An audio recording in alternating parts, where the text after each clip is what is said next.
নমস্কার বন্ধুরা, এবি ফ্যামিলিতে আপনাদের প্রত্যেককে স্বাগত। আশা করি আপনারা সবাই ভালো আছেন। আজ আবারও একটা নতুন রান্নার ভিডিও নিয়ে চলে এসেছি আপনাদের সামনে। আজ আমি করে দেখাবো হিং কচুরি।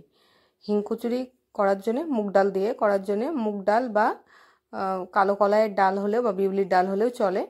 তো আমি করবো আজকে মুগ ডাল, কারণ মুগ ডাল দিয়ে করতে হলে বেশ স্বাদটা বেশ ভালো হয়। তো প্রথমে বেশ কিছুটা পরিমাণ হিং আমাদেরকে তেলের ওপর দিয়ে ভেজে নিতে হবে। আমি কিন্তু এখানে গুঁড়ো হিং দিইনি, গোটা হিং দিয়েছি, তাতে স্বাদটা কিন্তু খুবই ভালো হয়, খুব টেস্ট ভালো হয়। আর এখানে আমি মুগ ডালটা আগেই সিটি মেরে রেখেছিলাম। তো মুগ ডাল ঝরঝরে করে সিদ্ধ করতে হলে কিন্তু আপনাদেরকে যতটা পরিমাণ ডাল দেবেন ঠিক তার ডবল জল দেবেন, তাহলে কিন্তু ঝরঝরেভাবে সিদ্ধ হয়ে যাবে। তো এখানে আমি লবণ 2-4 টেবিল চামচ মতন একটা মশলা, সিক্রেট মশলা, সেটা দিয়েছি। আর 1 টেবিল চামচ মতন চিনি দিয়েছি, কারণ মিষ্টি না হলে কিন্তু এটা ভালো লাগবে না খেতে। মিষ্টি মিষ্টি হলে তবে এটার স্বাদটা বেশি ভালো পাওয়া যাবে। আর আমি এর মধ্যে কিচ্ছুই দেব না, ব্যাস এতেই কিন্তু এর স্বাদটা অসম্ভব সুন্দর হয়ে যাবে। তো একটু নাড়িয়ে চাড়িয়ে কিছুক্ষণ ধরে এটাকে একটা এই যে ডোর মতন এরকমভাবে করে নিতে হবে। তো এটা এখন গরম আছে বলে একটু নরম লাগছে, কিন্তু এটা যখন ঠান্ডা হয়ে যাবে তখন কিন্তু শক্ত হয়ে যাবে। তো দেখুন আমার তৈরি হয়ে গেছে পুরটা। এবার আমি নামিয়ে নিলাম। এবার এটাকে কিছুক্ষণ আমি ঠান্ডা করার জন্য রেখে দেবো। তো ততক্ষণ আমরা এবার যে ময়দাটা লাগবে সেই ময়দাটা এবার মেখে নেব। তার জন্য আমি এখানে 250 গ্রাম মতন আটা নিয়েছি আর 350 গ্রাম মতন ময়দা নিয়েছি, কারণ আটার থেকে ময়দার পরিমাণটা একটু বেশি লাগবে, না তো কচুরিটা কিন্তু খুব একটা ভালো লাগবে না। আপনারা এটা আটা দিয়েও শুধু করতে পারেন, আবার ময়দা দিয়েও শুধু করতে পারেন। তো পরিমাণ মতন আমি লবণ দিয়ে দিলাম। আর এখানে আমি 2 টেবিল চামচ মতন সাদা তেল দিয়ে দিয়েছি। সাদা তেল বলতে আমি এখানে রাইস ব্র্যান্ড অয়েল ব্যবহার করেছি, আপনারা অন্য কোনো তেল থাকলে ব্যবহার করতে পারেন। তো এবার এটাকে ভালো করে আমাকে ময়াম করে নিতে হবে। তো আমাকে ভালো করে বেশ কিছুক্ষণ ধরে ময়ামটা করতে হবে, তবে কিন্তু কচুরিটা ভালো হবে, খাসতে হবে না তো কিন্তু ভালো হবে না কচুরিটা। তো দেখুন এইভাবে যখন মুঠ হয়ে আসবে তখনই বুঝতে পারবেন যে কচুরির জন্যে ময়দাটা রেডি। এবার অল্প অল্প করে জল দিতে হবে আর মাখতে হবে। একসঙ্গে জল ঢেলে দিলে কিন্তু ঢিলা হয়ে যাবে ময়দাটা, তার জন্য আমাকে কিন্তু অল্প অল্প করে জল দিয়ে কিন্তু মাখতে হবে এটা। আর ময়দার ডোটা কিন্তু রুটির যে ময়দা মাখেন তার থেকে একটু টাইট করতে হবে। তো দেখুন আমার ময়দাটা মাখা হয়ে গেছে। এইভাবেই কিন্তু যতটা পরিমাণ জল লাগবে সেইভাবে দিয়ে কিন্তু দেখুন এইভাবেই কিন্তু আটাটা বা ময়দাটা মাখতে হবে। তো এবার আমি এটাকে সাদা তেল দিয়ে দিলাম কিছুটা ওপরে, কারণ সাদা তেল দিলে ওপরটা ড্রাই হবে না। তো এটা আমি আধ ঘন্টা মতন ঢাকা দিয়ে রেখে দেবো। তেলটা আমি খুব ভালো করে মাখিয়ে নিলাম চারিদিকে।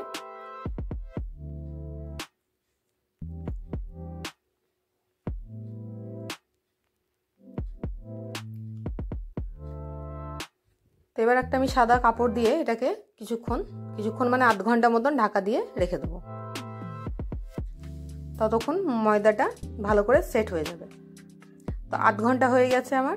এবার আমি ময়দাটা দেখে নিচ্ছি, দেখুন কত সুন্দর ময়দাটা সেট হয়ে গেছে। এবার এটাকে আবার কিছুক্ষণ আমি ময়দাটাকে মাখিয়ে নেব, তাতে ময়দাটা খুব ভালোভাবে স্মুথ হয়ে যাবে, খুব ভালো নরম হবে। মাখাটাও খুব ভালো হলে কিন্তু মানে কচুরিও খেতে খুব স্বাদ হবে। তো 2-3 মিনিট মতন আমি মাখিয়ে নিয়েছি। এবার কিন্তু এখান থেকে একটা একটা করে আমি লেচি কেটে নেব।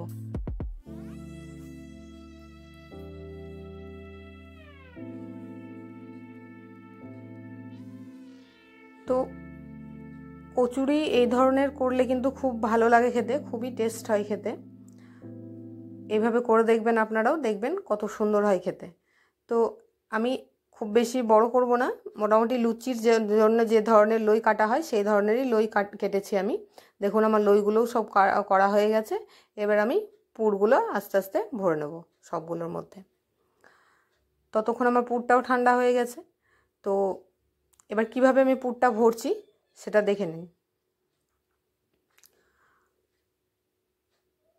আচ্ছা, খুব বেশি পরিমাণে পুর ভরলে কিন্তু হবে না, মানে মুখ থেকে যেন ফেটে বেরিয়ে না আসে সেইভাবেই কিন্তু পরিমাণ মতন পুরটা ভরতে হবে। আর মুখটা কিন্তু খুব ভালো করে মারতে হবে, কারণ মুখ ভালো করে না মারলে কিন্তু ফেটে বেরিয়ে আসবে। আর ফেটে বেরিয়ে এলেই বেলার সময় তাহলে কিন্তু তেলে দিলেই সেটা ফেটে গেলেই তেল ঢুকে যাবে ভেতরে, সেটা খুব আনহেলদি হয়ে যাবে খাবারটা। তো দেখুন আবারও আরেকটা আমি পুর ভরে দেখাচ্ছি কিভাবে আপনারা পুরটা ভরবেন। তো মুখটা অবশ্যই ভালো করে মারবেন, নাহলে কিন্তু ফেটে বেরিয়ে চলে আসবে, তেলটাও খারাপ হয়ে যাবে তাতে। আরেক দিয়ে এইভাবে হাত দিয়ে একটু চেপে চেপে দেবেন, তাহলে চারিদিকে কিন্তু ছড়িয়ে যাবে পুরটা। আমার সব পুর ভরা হয়ে গেছে, এবার আমি বেলে দেখে নিচ্ছি। তো আমি একটু বেলনাতে একটু তেল লাগিয়ে নিলাম, তাহলে কিন্তু এতে লেগে যাবে না।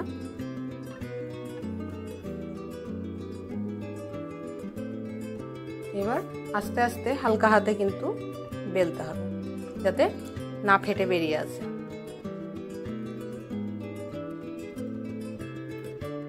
তো দেখুন আমার একটা এভাবেই আস্তে আস্তে বেলে নিচ্ছি। তো আমার বেলাও একটা হয়ে গেল। এবারও আরেকটাও আমি বেলে দেখাচ্ছি আপনাদের। খুব হালকা হাতে বেলবেন, তাহলে কিন্তু দেখবেন ফেটে বেরিয়ে আসবে না।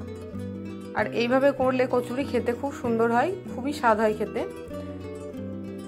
একবার অবশ্যই ট্রাই করে দেখবেন বন্ধুরা, খেতে খুব সুন্দর হয়। দেখুন আরেকটাও আমার বেলা হয়ে গেল। এভাবেই আমি সবগুলোকেই বেলে নিয়েছি।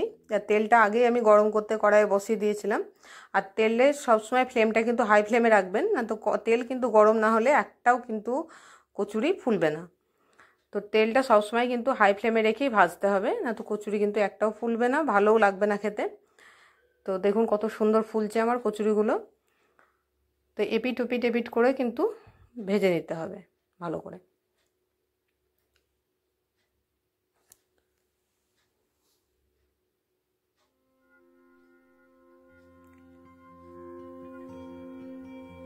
তো একটা আমার ভাজা হয়ে গেল, আবারও আর একটা আমি ভেজে দেখাচ্ছি আপনাদের।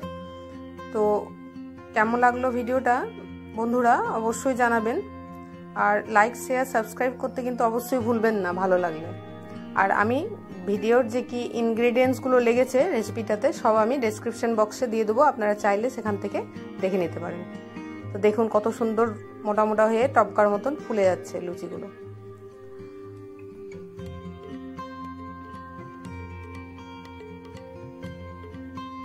তো এটাও আমার ভাজা হয়ে গেল। তো ভালো থাকবেন বন্ধুরা, সুস্থ থাকবেন। আর সবার প্রথমে আমার ভিডিওর নোটিফিকেশন পেতে বেল আইকনটি দাবিয়ে রাখবেন। টাটা বন্ধুরা।